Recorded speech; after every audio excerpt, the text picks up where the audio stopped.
कर्ण एक अनसुनीदा था। किसी जन्म में रथ का पहिया नहीं फंसा होता तो इतिहास की दिशा शायद बदल गई होती। कुरुक्षेत्र के रणभूमि में यह प्रश्न हर योद्धा के दिल में गूंजता था। लेकिन कर्ण की कहानी रणभूमि से शुरू नहीं होती, उसकी शुरुआत वहां से होती है जहां न्याय और अन्याय के बीच की रेखा धुंधली हो जाती है। जन्म का रहस्य। कर्ण एक ऐसा योद्धा जिसने सूरज की गर्मी को अपनी शक्ति बना लिया। कुंती ने उसे अपनी गोद से नहीं, गंगा की लहरों पर बहाया था। वह अधिरथ और राधा के घर में पला, लेकिन उसका खून राजाओं का था। एक बार एक ऋषि ने कर्ण से कहा था, तुम्हारे भाग्य का पहिया समय के साथ घूमेगा, लेकिन जब तुम अपने सबसे बड़े सपने के करीब होगे तो वही पहिया तुम्हें रोक देगा।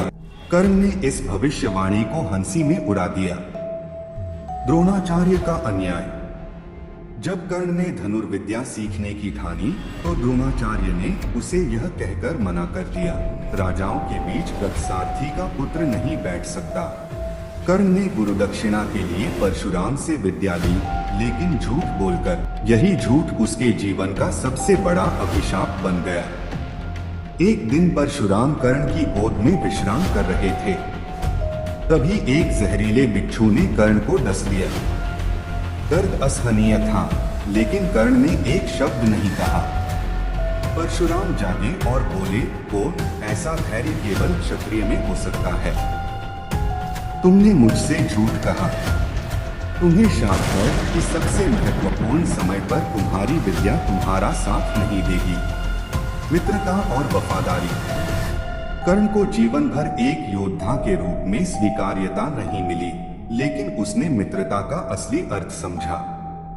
दुर्योधन ने उसे गले लगाया और अंगदेश का राजा बनाया। कर्ण ने कहा, मुझे राज्य नहीं चाहिए, मुझे तुम्हारी मित्रता चाहिए। दुर्योधन ने जवाब दिया, तुम मेरे साथ हो, यही मेरे लिए सबसे बड़ा राज्य है। कुरुक्षेत्र की दुविधा।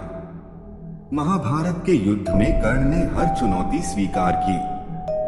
एक दिन श्री कृष्ण कर्ण के पास आए और बोले, तुम सूर्यपुत्र हो, तुम पांडवों के भाई हो, तुम्हें धर्म के पक्ष में होना चाहिए।